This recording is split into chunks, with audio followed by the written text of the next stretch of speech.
You're listening to Between Two Bridges, a business-to-business podcast.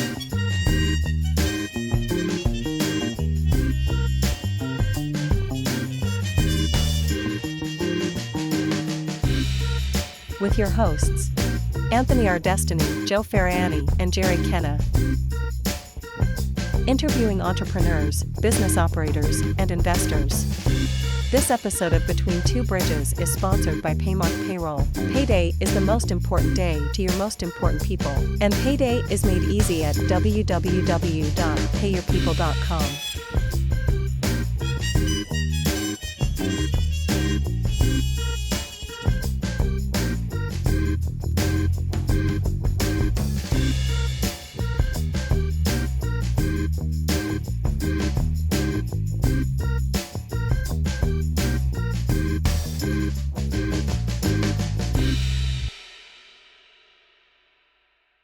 Okay, this is Between Two Bridges. This is the bridge episode, if you will. Pardon the pun. I'm Anthony Ardesti. I'm your co-host. To my right, Jerry Kenna. And I'm Joe Ferrani. So we're all here. We started this, how many weeks ago now? Well, we've been doing it for a while. We've released 2 episodes at this point. Brian Mara and Sean Truby. We have a few more coming.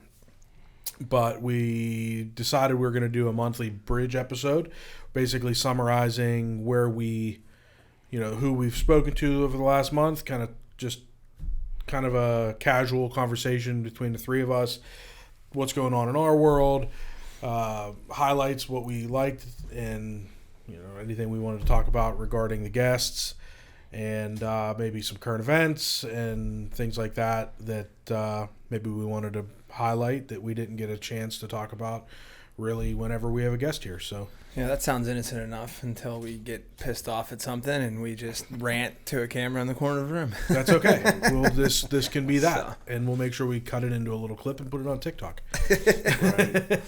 Nah, just going through the Brian episode again. I know we recorded that probably 2 months ago at this point, right? Yeah. Some things that stuck out were obviously his I guess not willingness, but he went in multiple times in multiple different ways. And I remember him talking about borrowing the money to get a cash register, and the willingness and drive it takes to make that type of decision. And not only did he have to do that, but he had to borrow money a couple times, because remember, He had to do it again when he had the satellite dish sales. Yeah. He sold all those dishes and didn't have any money to buy the inventory, so he had to go hit his parents' credit card up. Right. Yeah.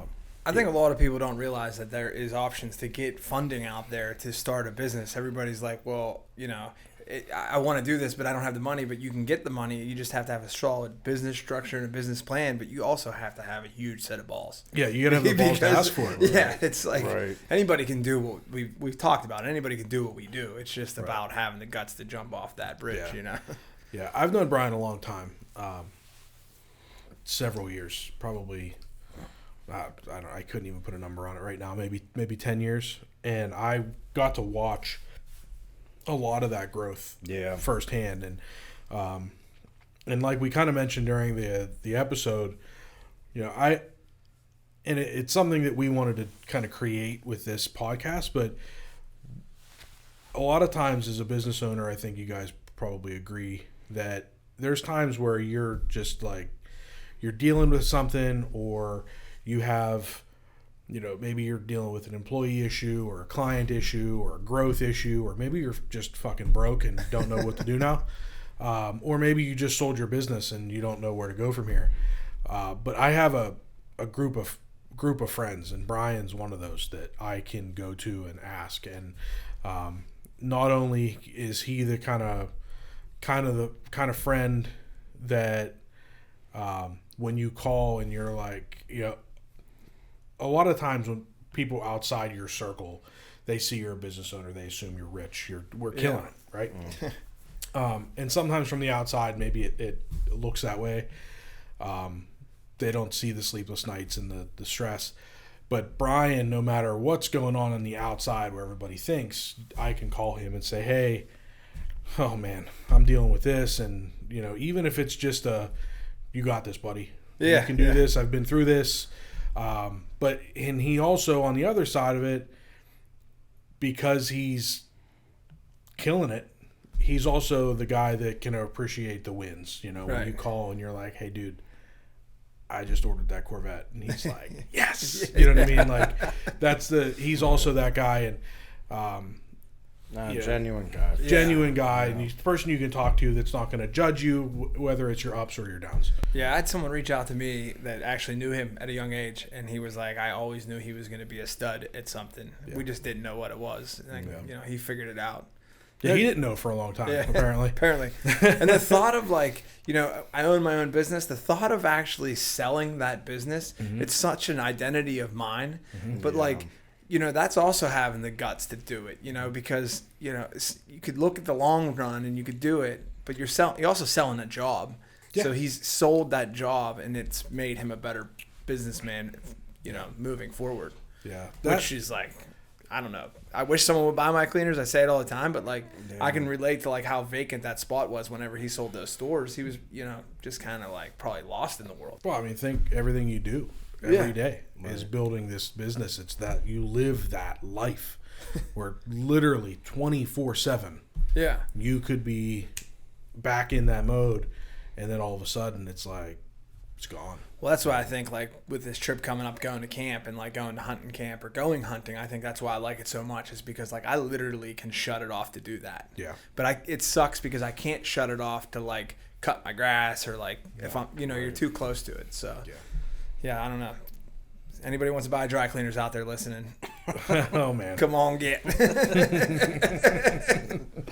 No, you know, and it's the people mean, that would work you for even know, like, what that number would need to be? Like, have you ever... Well, I guess we're young enough that it doesn't have to be that it's high. It just needs to get you flush and have enough to do the next thing, you know. Yeah. So you figure out your yearly, and if you think it's going to take you a year, you know, if someone's willing to write you 1 year's salary today, you know, because, I mean, I'm in a fortunate situation where we've grew the company from a small number to a higher number. But I don't want to go to the next number, you know. Like we talked about it with one of our guests that you guys will see later. It's the concept of if you open 10 shops, you bought yourself a job, you know. And I'm not trying to buy another job. I'm trying to figure it out and do a little smoother stuff now. But then you think about your people too. Like I work with them every day. They're like family to me. Right. So like, how do you have that conversation? It's like, hey, we sold, like. That's a tough one.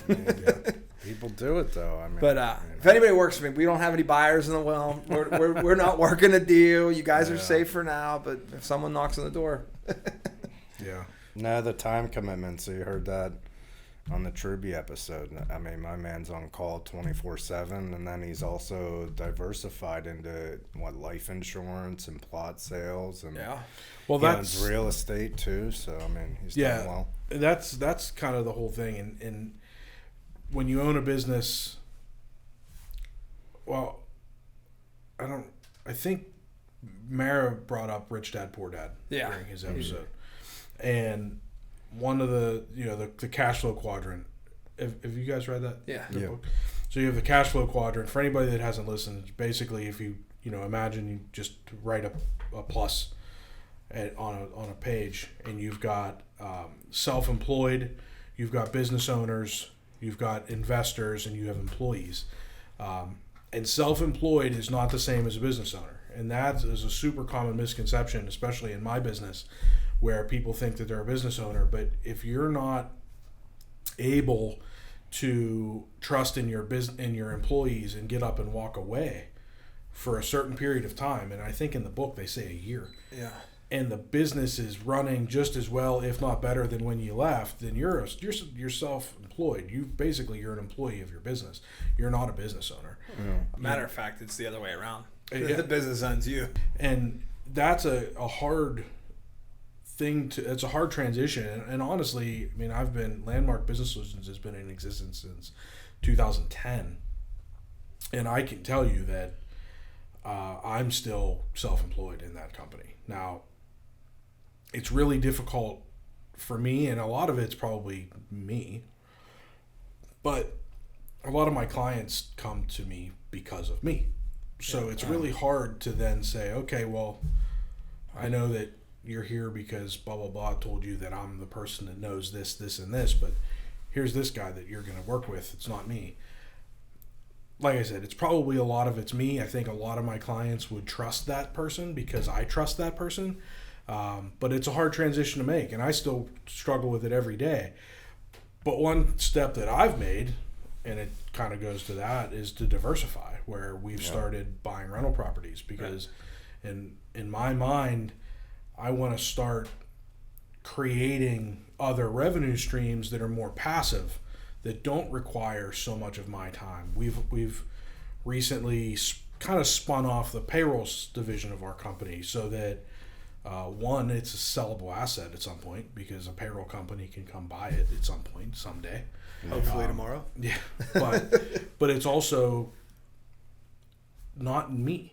You know what I mean? Nobody cares who owns Paychex, right, or who owns these big companies, right? It's all just a company. It's a big machine. So that's kind of what we're trying to start. And then I have the credit card processing business. It's the same kind of deal. Starting these other companies that aren't so dependent on me allows me to grow those without necessarily increasing my workload, but just hiring good people. Yeah. But hopefully, with real estate, but we're in a very, very weird world right now with real estate. So we'll see what happens with that. I find it easier too that like you can tell the people that you're working with, like, hey, I got to go do this because it's also for the company, so they don't feel like you're just out screwing around. You know what I mean? Yep. Like, because there's like a resentment I always feel when I like leave my business. They think like I'm out just screwing around, and I'm like, well, I got other things going on that are actually going to make everybody's life here better. Because the better I do, the better everybody does. So do you think, because I struggle with that exact same thing, do you think that that's just in our heads, or do you think that resentment actually exists? I mean, I guess day to day it's probably different. If I leave them with like 1,000 things to do and it's 100 degrees out and I'm just like, I'm going golfing. Yeah. There's probably a lot of resentment there, but it's probably in our heads. Yeah. They probably just want us to get the hell out of the way so they can do their job and go home, to be quite honest with you. Yeah. I mean, I never liked being micromanaged in any job I ever had. I just wasn't. And it's not who I am There's either. not a lot of people that do. It's I do feel like that's in your head though, just judging from kind of an outside perspective. I feel like. Yeah. I think just from the talks we've had and from the people we've had on, like you see the just the mental tax that they pay. You guys don't turn this off. Yeah. I can. Yeah, because I can leave my 9 to 5 and not give a shit if I turn in a report or something. But you guys order profit and loss and employees, and it just doesn't end. Yeah, because like recently, I've like started like leaving to go home, do the stuff I do at night and do it at 2:00 in the afternoon. It's like I got a good crew right now. I got the only thing I'm missing on the plant side is like the aspect of it, but like. I don't expect any of my employees to change the float valve in the return tank. I don't expect them to do those kind of things. Like, that's on me. So we're gonna try it Monday. I think I'm not coming back from camp until Monday, which will be the first time since I bought the business. Mm-hmm. So let them run it Monday. That'll be interesting. Yeah, well, I'll go out Friday morning at 4 a.m. and do my job for Monday, and then just kind of let them go through the paces. Yeah. I find that like we'll plan a vacation. And I typically, because of the way I am, I tend to do long weekends. But every year we do 1 or 2 vacations that stretch more than just like Thursday, Friday, Monday. Yeah. One is a motorcycle trip that I do every year with the guys. That's Tuesday to Sunday. And I call him every year. Right at that time, and I'm like, sorry, bud. Yeah, I'm on the motorcycle trip. I'm like, oh shit, call me when you get back. And then we usually do a week-long family vacation. And I stress out and freak out for about 2 weeks before that vacation because how in the hell am I going to have all my stuff done in time to go on this vacation? And then usually like 2-3 days in, I call back here and I'm like, what's going on? Is everything okay? Is everything on fire? And everybody here is like, no, it's been fine. Yeah. We had one client call 2 days ago. They needed something. We sent it to them. Yeah. It's fine.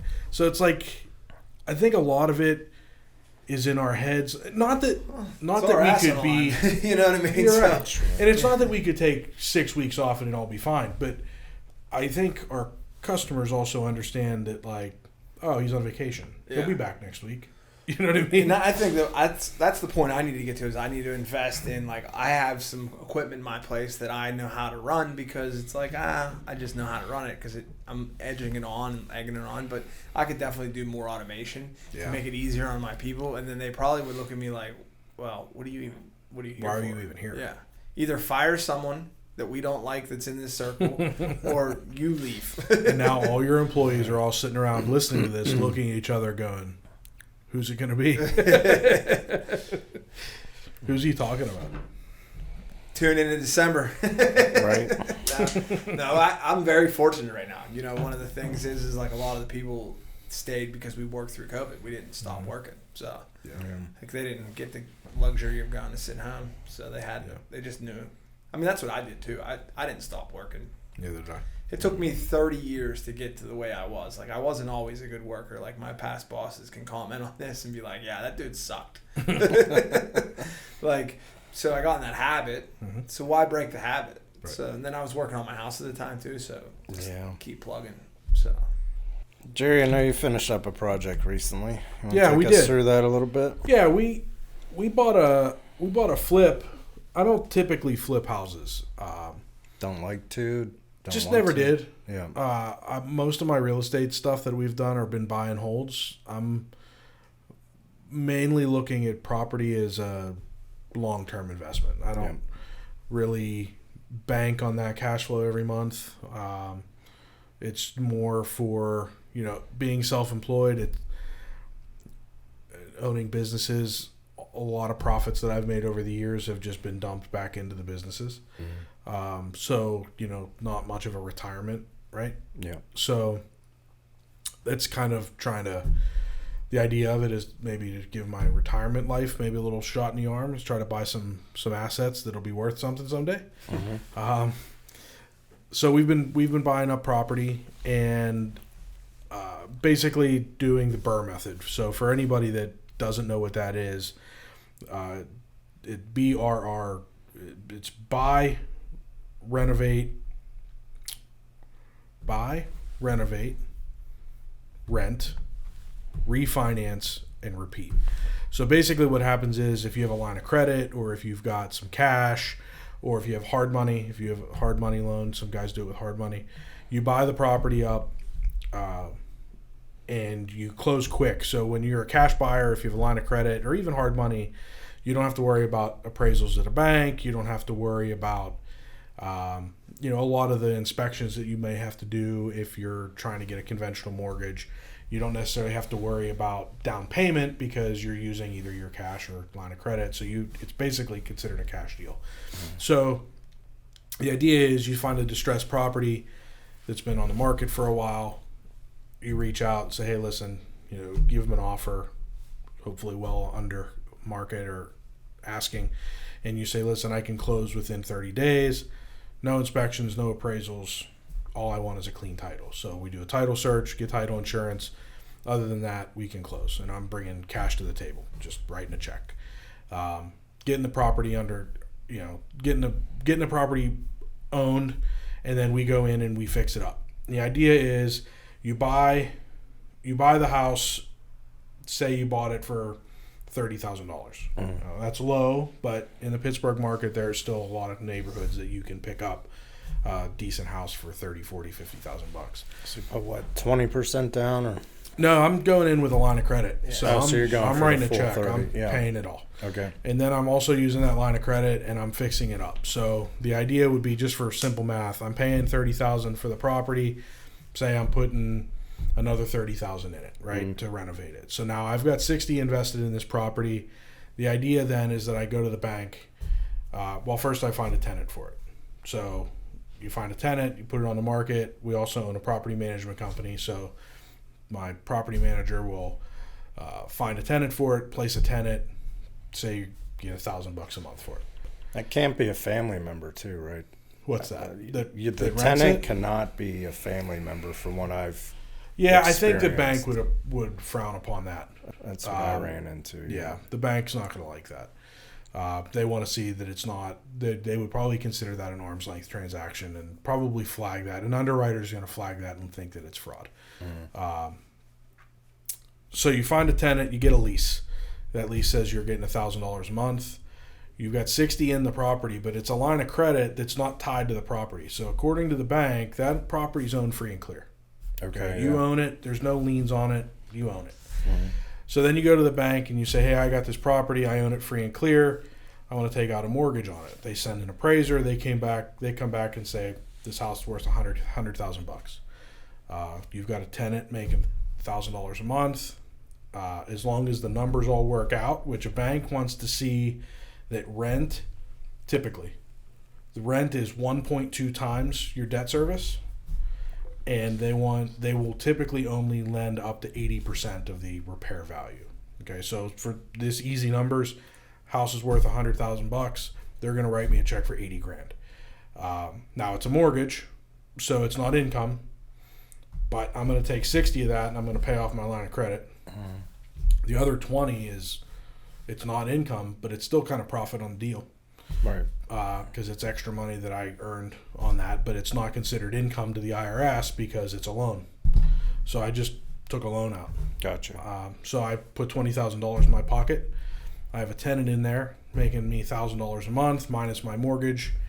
A mortgage on $100,000, even with today's rates, you're probably at around $800 a month. Okay. So you're still making a couple $100 a month on that property, and you put $20,000 in your pocket. So, the buying rentals that way can be very lucrative, and you can literally buy an unlimited amount because now my line of credit's paid back off. I've got that mortgage that's making money. As long as I keep tenants in there and they don't trash my places, I can just keep buying more. And you can literally buy as many as you can find that work with those numbers. And if the numbers work, the property works. So that's how I've been buying. How many doors you got now? If you don't mind saying. I have 9. I was up to 13, including the flip. Mm-hmm. I'm selling the flip. It's under contract. And then a 3 unit that I bought, I decided I was too involved with this flip, and I wasn't going to get to it. It wasn't going to cash flow and make me as much as I wanted it to, so I sold it. And made a little bit, but basically just kind of broke even on the deal. So when you package those 9 now, you could do bigger projects. So you're not less than that to be 30. Yeah. 30. You can. Right. So now I have a bigger line of credit, Right. and I have a really good relationship with a bank, and now I can do bigger stuff. But this flip house, I know somebody that lives in the neighborhood. They kind of got word to me that the people that were living there, it actually had been empty for a couple years. They weren't going to move back. They originally were going to move back. There were some family issues. They decided not to. The house was in pretty good shape. It had been sitting empty, so and it wasn't a really old house. It was built in '98, so it's a 25-year-old house.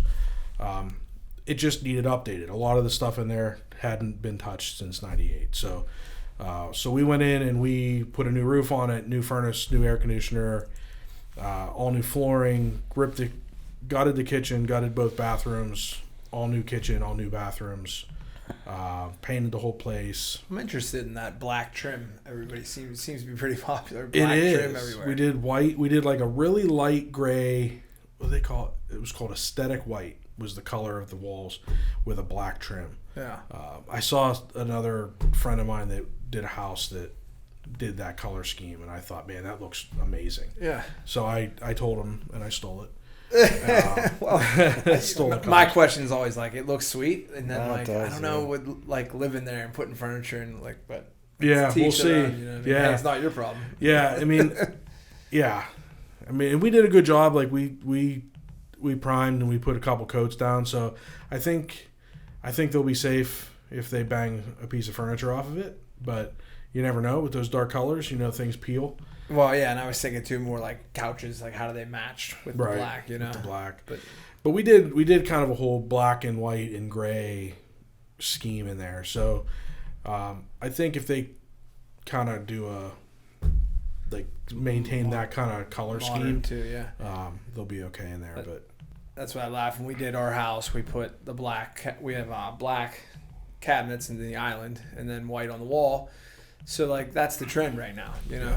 And I'm thinking like when my kids come back from college, they're gonna be like, this is outdated. It's gonna be like grandma's house with like plastic on the couch, and this is like the trend everywhere right now. Yeah, I know. You know, shakers. Yeah. That's what's going to be interesting. Like, and I was a little nervous about that because we went very trendy on this house. Like, we went very modern. Yeah. The light fixtures, the railings, everything was very modern and trendy, to the point where, you know, some people could walk in it and be like, I hate this. You know what I mean? But it was, I really, really liked the way it turned out. We did a nice tile in the bathrooms and tried to put a little splash of color in the bathrooms, and it turned out really well. I had some rock star contractors throughout the whole thing, and I don't want to go through a big list of them, but they know who they are. And you're thanking them. And they're fantastic. So I couldn't have done it without them because I barely know what end of the screwdriver to use. I think that there are a lot of great contractors out there. I think contractors get a bad rap. Oh yeah. You know. People are either complaining because they can't get on their schedule, but if they can't, if you can't get on their schedule, it's probably because they're good. Or they don't want to pay. You know, that guy's expensive. Well, he's expensive because he's good. Yeah, there's that three, You know. the theory of three. You can only pick two. Yep. You ever hear that? Fast, good, and quality cheap. or something. Cheap, yeah. Good. Fast, good, and cheap. Yeah. No, fast, good, and cheap. You can only have two. Right. Yeah. So we had Sean Truby's episode, which I thought was fantastic. Probably really good for the Thanksgiving holiday weekend for everybody to go hug their family and appreciate their loved ones. Yeah. Hard to record because it was emotional at times. It was tough to see Sean like that, but I wasn't. I mean, I haven't really got a chance to talk to Sean since then, and I wasn't expecting to hear the raw emotion in his voice. You know, he's always similar to his dad in a very upbeat kind of way. You know, you know, never lets you see it down. But yeah, it was nice to hear his story, and it's good to see that in the community of Oakmont that business is in safe hands. Oh yeah, I think so for sure. And it was. I mean, Shay gets some credit too. I mean, shout out to Shay. I mean, she was. I don't think she was wanting to sit down with the three of us, but you know, they've been there. They've really been in that business for a long time. So yeah, it's good to see. You know, you need a dry cleaner, you need a barber, you need a funeral home to make towns complete. So I'm glad. Don't forget your accountant. Right. Now, you guys can work anywhere. That's true. I mean, you moved all the way to Penn Hills. You Yeah, guys still come. Yeah, right. All the way. So Joey, what's new? I know you got some things cooking, right? yeah, not much. Bought your own house finally, huh? Yeah, we closed on our house. I guess that was a couple months ago. We did a unique deal, but we actually was on another podcast not too long ago for the lending company. Asked me to do a little interview with them, and that's a really undaunting process to get a loan for anything. So like when you know the people that are in the process, it's a lot better. You know what I mean? So, but we got that wrapped up, and now we're working on what we're gonna do next for Doro Cleaners. We're trying to find a commercial property that's not on McKnight Road and it doesn't carry up $5,000 a month rent. Yeah. Feel like that's not a good business plan. I mean, maybe there was a point in time when there was like 30 dry cleaners on every street. Right. You needed to be on that street, but now with us doing the door-to-door delivery stuff, and it's just a better opportunity for me. So yeah, we're looking. It's a hard market to buy commercial property. It truly is. It's good. It's a hard market to buy any property. Well, In Pittsburgh in general, just Yeah. I think it's a very tight market from we were talking about contractors. There's a lot out there. I mean, there's a lot of older homes in Pittsburgh, and it just seems like, I think I read one time like the East Liberty Home Depot is like one of the top grossing in the country or something. yeah, it's insane. Yeah, the amount of volume they do. Yeah. So. I've heard that also. I used to do beam resets for Home Depot. So I worked for a company out of Atlanta. What is that? We were the beam team. So like when What's an a idiot would beam? wreck a forklift into the the uprights, Oh, okay. we would go in and reset all the beams.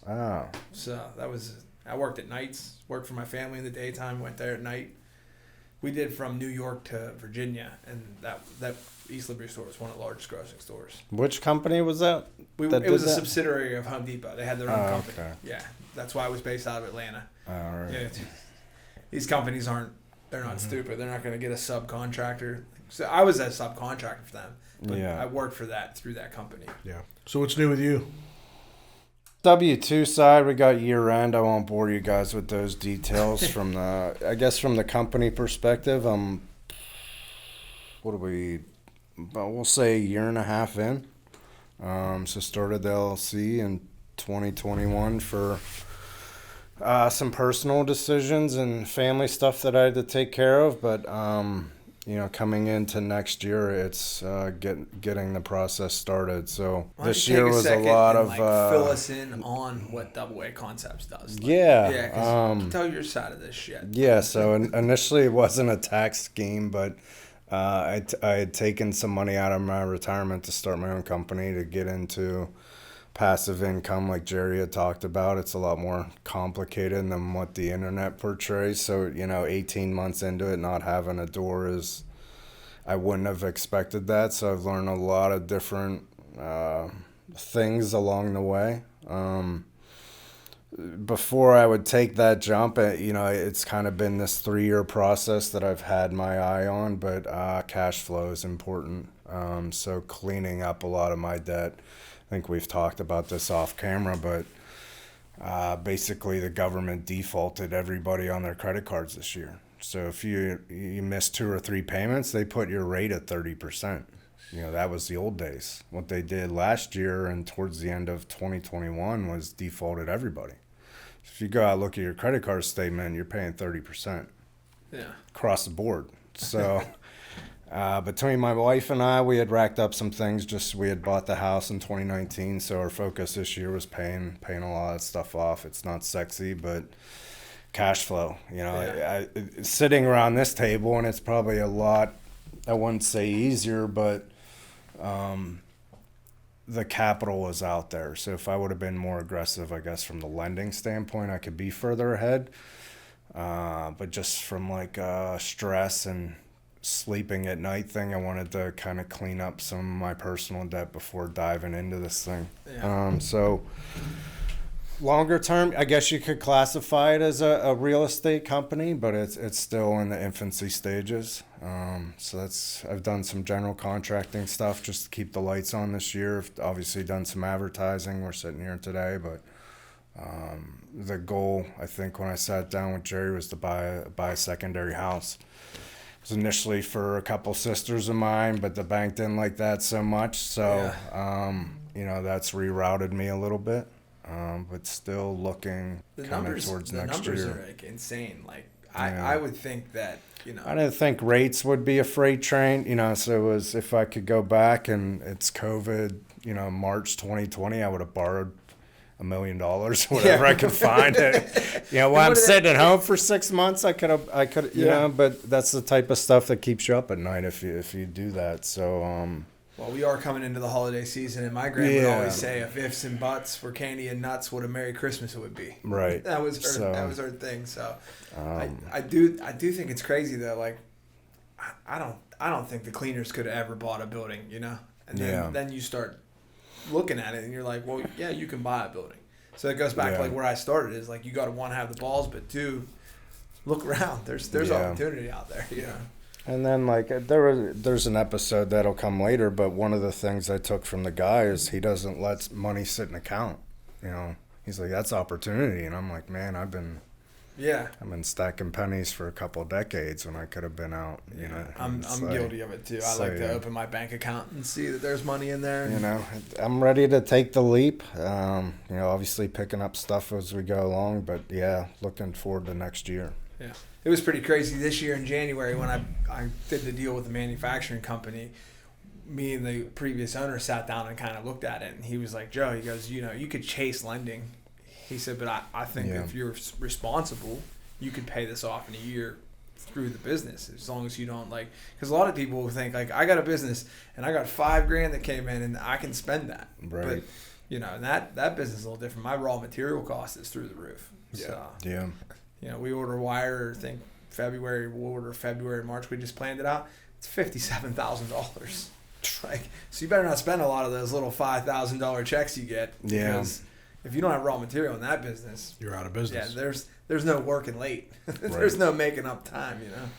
Yeah, it's been a good year for everybody. I mean, we're getting there. Yeah. So, and it was nice to see a guy like Brian talk so much about his business. He was very open, and it was nice to see Sean talk about how, you know, you got to keep going. Yeah, he came off as very intelligent. You know, I didn't expect to hear some of the things that he had talked about, but to see, I guess, like, he could have sat back and rode his dad's coattails and been completely fine, but he's diversified into real estate, and now he has these insurance classes, and it's, you know, he's taking it to the next level. Yeah. You know, he's going to be set up pretty nice. And then I think the other theme you'll hear is these people bring their kids into it. There's a lot of, you know, I know you work with your dad, and it's truly a family thing. There's a generational thing that, you know, I'm interested in for my son. So it's see them getting involved, and you're changing legacies at that point. It's pretty dope.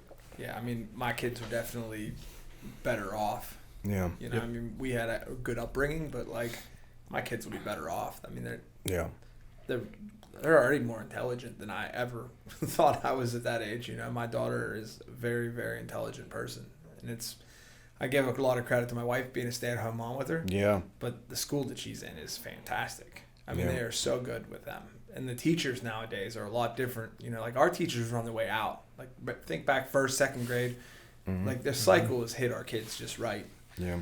Yeah. So, you're right about that. it's pretty crazy. And Jerry talked, I mean, this is something I took from him, but even making $1,000 a month, you know, that's a goal for me to have. You know, that changes families to have an additional income stream. So it's just the time and stuff. You know, I'm not going to set out a goal to make $1 million next year, but if I can make 15, well, that's always been my can thought. give me a cushion. 3 million people in the city of Pittsburgh, and if each one of them would just give you $1 a year, you'd be doing pretty good. Sure. Yeah. So, and I think a lot of guys, like the deal I did in January, a lot of guys are like, well, the numbers don't make sense. Well, I don't make $1 million a year. So if I can make an extra $25,000 a year with that company, then it's a really good investment for me, you know? Yeah.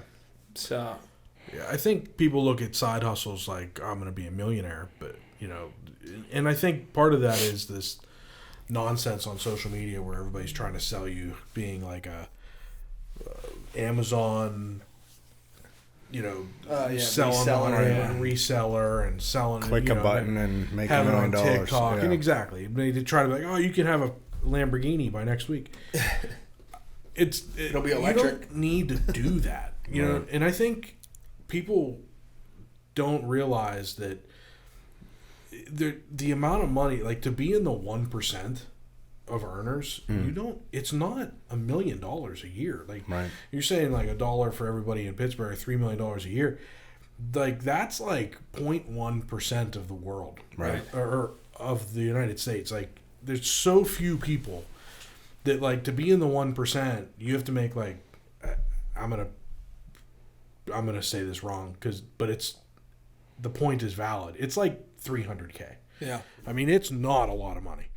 Now, it is a lot of money to most people, but, like, you don't need to be a millionaire to be one of the 1%. You just, you know, so, like, start a side hustle that makes $1,000 a month. Right. You know, and then maybe it grows into $2,000 a month. I mean, like, our credit card business for years, it was just, I mean, I started that company just because, like, I had clients that were paying too much for credit card processing. And I met a guy that worked for a credit card processing company, and he's like, you know, you can set up, they call it an ISO. You basically become a independent company, and you sign your clients up, and then you make a residual. And at first, I was making like $200 a month, and then it grew into like $1,000 a month. Yeah. And then, I mean, now, it's a healthy amount of money. Just that passive little bit of money. It's a life-changing amount of money that just goes into the account every month. Right. And the other thing too is that, you know, there was a guy I used to work with in corporate that he used to say job stands for just over broke. That when you work in corporate, that's their goal. They keep you just over broke, and when you're in the next promotion, you'll go up, and then you'll increase your life to just under that. Yeah. You'll buy the bigger house. You'll buy the fancier car. You'll go out to dinner one more night a week and blow that money. And that's what people do. So the idea is create that $1,000 a month in passive income, but don't fucking spend it. Yeah. Yeah. You know what I mean? Don't let it be part of your monthly Day-to-day, your monthly budget. Just let it sit there. And then like I ordered a Corvette. But like that credit card processing company was sitting there making that money for a long time. Yeah. And then I'm in a car show, man, going, man, I wish I could afford one of these cars. And I'm like, yeah, good. I can't. I think we were in your old office one day, and you were like, I wonder how much is in that account. And you like logged into it, and you were like, "Oh shit!" Yeah, like I mean, it's like because you like never looked at it. Don't look at it when you don't touch it. Like, just don't spend the money. Right. That's the whole thing. Like, you buy rental properties, and everybody's like, "Oh, it's $200 a month, and I can use it for this." No. Yeah. If you have a job or you have a business that makes, and you're paying your bills and you're comfortable, live on that. Create a side hustle that makes just a little bit more. But don't fucking spend it. Yeah. Let it build up and let that revenue grow and let that account grow. And then a year from now, you're going to be like, holy shit, there's $15,000 in that account. And then 2 years from now, you're like, holy shit, there's $45,000 in that account. Yeah. Now, all of a sudden, there's enough money in there that maybe you can go buy a piece of rental property, or you can go, order yourself a Corvette, whatever. Yeah. But that also goes to the other thing, rich dad, poor dad. You don't buy liabilities like your house. Everybody thinks your house is your biggest asset. It's your biggest liability. Doesn't make you any freaking money. Just costs you money every month. And forever. Even after you pay it off, you're still paying the government for it. So it is a liability for the rest of your life. Cars, all that shit. We all like fancy cars. We all like big houses. Buy assets that pay for those. Mm-hmm. I just shared on Facebook today, and this isn't going to come out for a week and a half, so people are going to know when I did it. But I just shared on Facebook that that you don't buy liabilities, you buy assets that pay for the liabilities. So you want to buy a Corvette, you want to buy a Ferrari, cool. Buy rentals until those rentals will pay the payment for that Ferrari. Right. Yep. And that's how you get yourself a Ferrari. And then you never have to worry about that Ferrari payment because your rental properties or whatever other passive income you have, that's what's paying it. Don't take it out of your monthly budget. That's how you have to get ahead. Yeah. I mean, that's one of the things that I look forward to maybe next year, not having to spend so much money. It's like every year you're like, well, this will be paid off. This will be done. But then I talked about the equipment earlier. Next year I'll be buying equipment. It's just it's a rat race. It is. Part of your main job is always going to be a rat race. That's why you need that's why you got to diversify, buddy. Well, that's what we're working on.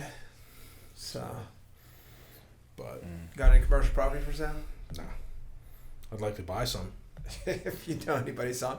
It's funny too because you said about buying $30,000 properties around here. So we were in the mountains this weekend, and you can't find a $30,000 camp. No. They're $50,000. Yeah, things have changed. Those numbers are probably a little bit outdated. I had somebody send me something this morning that was like $17K, and I'm like, bro. I mean, it's rough. It's rough. I mean, I've looked at. I look every morning because I'm trying to find my next project. Yeah. And it's so hard. And the problem right now is that, like I said, when the numbers work, they always work. Yeah. But right now, because rates are so high, rates are high, but inventory's still low. Right. Because if you bought a house and you've got a 2.75% mortgage, you're not moving. And you're prioritizing paying that goddamn payment. My wife is going to die in our house. Where are you going to go? I don't know. And people aren't going to foreclose because they don't want to lose that mortgage. So they're doing everything they can to pay that payment. They're not paying their credit cards, but they're paying those. So the market, there's just nothing for sale. So it's really hard. Values haven't come down, but rates are super high. It's hard to get numbers to work. You got space to add on, right, at your house? I do. I'm trying to buy, not to put plum on the fucking burner here, but I've been trying to buy this property next to mine for 3 years. Yeah, that's it's been stuck with the county, but yeah, if I could buy the secondary property and then potentially put a business on it, there would be, obviously some benefits there. Yeah, they say you only get one chance to buy the property next door. And Yeah, you need it's to fight been and months, claw and do years. whatever you got to do to buy it. Yeah. So. What do you think? I think this is a good first wrap-up episode. Yeah, I'm You very, didn't get really mad at anybody. Not yet. Let's give it till next month. I feel like You're like coming in here with like red letters written down, like, all right, I gotta burn Citibank, I gotta burn the Auto Workers Union, Chevy doesn't have my Corvette done. yeah. Hell to them all. No, it's been a great couple episodes. I'm excited about the people we have coming up. Yep. And reaction from the community's been positive, so it's Agreed. so we have regular releases coming up, right? And then we'll see you at the end of December. Maybe we'll get some tax tips, end of year stuff from Jerry, things to do around the holidays, stuff like that. Sounds good to me, man. Sounds good. It's moving in the right direction, for sure. Yeah, good to see you guys. Good Till to next see you. time. Till Thanks. next time. All right, thanks. Thank you for listening to Between Two Bridges, a business-to-business podcast. Find and follow us on your preferred podcast streaming platform. Like and subscribe, and leave us a rating and review. You can join us socially on Facebook, Instagram, TikTok, and Twitter. Yes, we still call it Twitter. You can email the show at info@betweentwobridgespodcast.com. Until next time, make it till you rake it.